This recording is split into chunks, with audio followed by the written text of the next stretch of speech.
En este video vamos a ver el ejercicio B11S, el cual buscará la antitransformada. Nos pide buscar la antitransformada por variable compleja. En este caso la función a antitransformar es esta que vemos aquí, e a la p sobre p menos 2 por p más 3. Y cuando dice por variable compleja implicaría justamente resolver la integral de la antitransformada, para el cual podremos utilizar el teorema que vimos aquí, donde estas son las hipótesis y esta sería la forma de encontrar justamente la antitransformada. Lo que nos interesa, porque esto digamos ya lo han visto en la teórica, lo que nos interesa de aquí es justamente verificar que las hipótesis se cumplan. En este caso en particular lo que vamos a observar es que hay una de las hipótesis que no se cumple. Si esto después no dejan de ser ejercicios que ya se han hecho para integrales impropias. Pero justamente si vemos la parte del límite, ¿sí? La hipótesis del límite, vamos a ver que aquí podemos tener un problema. Veamos, analicemos qué es lo que nos está dando.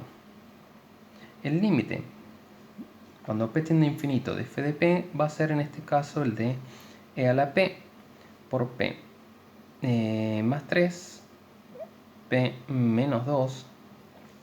Bien, y a esto lo podemos escribir como el límite. Vamos a poner p tendiendo a infinito, pero vamos a expresar a p como e a la i phi por ρ. Bien, básicamente estaríamos diciendo en este caso que ρ tiende a infinito, ¿no? Vamos a ponerlo aquí, ρ tiende a infinito. Bien,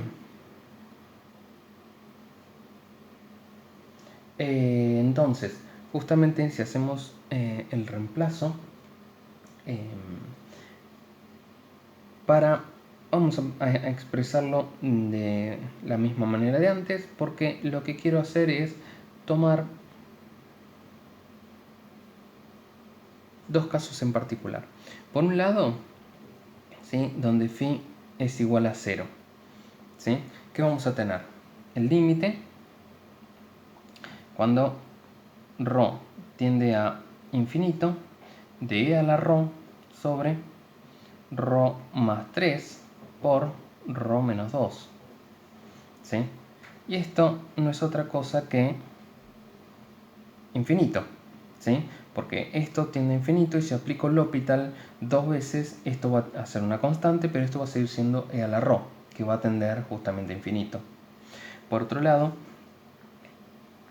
si phi es igual a pi, ¿sí?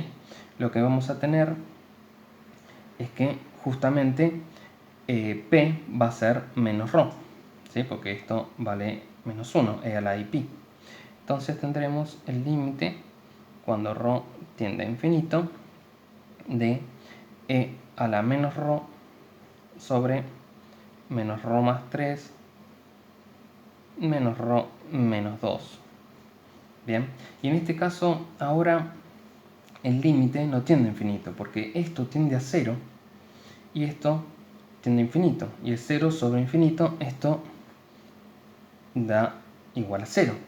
Entonces de aquí podemos concluir que en función del ángulo que yo tome tengo distintos valores del límite, implicando que el límite no existe, ¿sí? Entonces de aquí podemos implicar que no existe el límite. Bien, entonces, ¿cómo resolvemos esto? Bueno, la idea es resolver esto mediante algún otro método que hayamos visto en los ejercicios previos. En este caso vamos a utilizar fracciones simples.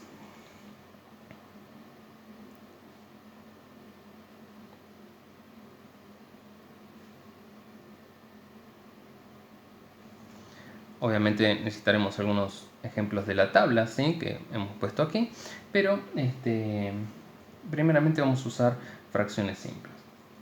Entonces vamos a escribir a f de p como a por vamos a poner p menos 2, volvemos al mismo orden que teníamos antes, más b sobre p más 3 por e a la p, que es la función que teníamos, y vamos a llamar f de 1p e a la p, de manera tal de que vamos a resolver por fracciones simples, es decir, vamos a encontrar a y b para lo que es f1 y después haremos la antitransformada de f1 y el desplazamiento correspondiente a este exponencial, que es justamente lo que vimos de esta tabla. ¿Está bien? Entonces,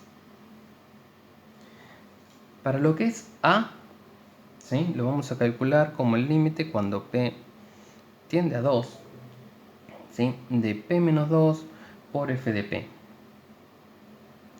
Esto no es otra cosa que el límite cuando p tiende a 2 de 1 sobre p más 3, que es igual a un quinto. Bien. Para lo que es b, saldrá de una forma similar, nada más que el límite será con p tendiendo a menos 3, ¿sí?, de p más 3 por f de p. Entonces, esto será el límite cuando p tiende a menos 3 de, sería p menos 2, ¿no? 1 sobre p menos 2, dándome menos un quinto. ¿Sí? Menos 3, menos 2, menos 5, menos un quinto. Entonces, f1 de p será un quinto por 1 sobre p menos 2 menos un quinto de 1 sobre p más 3. ¿Sí? Lo que va a implicar que f1 de t sea, y podemos dejarle un quinto fuera, y nos queda e a la 2t menos e a la menos 3t por h de t, donde justamente se utilizó de la tabla esta antitransformada. ¿Sí? Bueno, justamente como tenemos que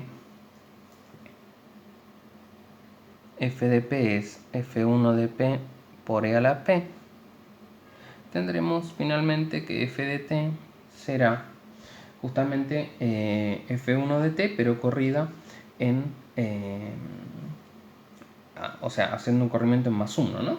Es decir, nos va a quedar un quinto por e a la 2, y donde va t, pongo t más 1,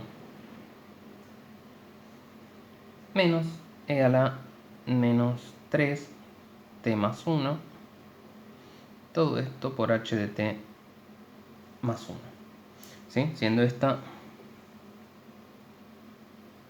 la antitransformada de la función original. ¿Sí? Importante que justamente el último comentario de aquí es que para este caso utilizamos esta otra propiedad debido a la multiplicación por la exponencial e a la p en f de 1 de p para obtener f de p.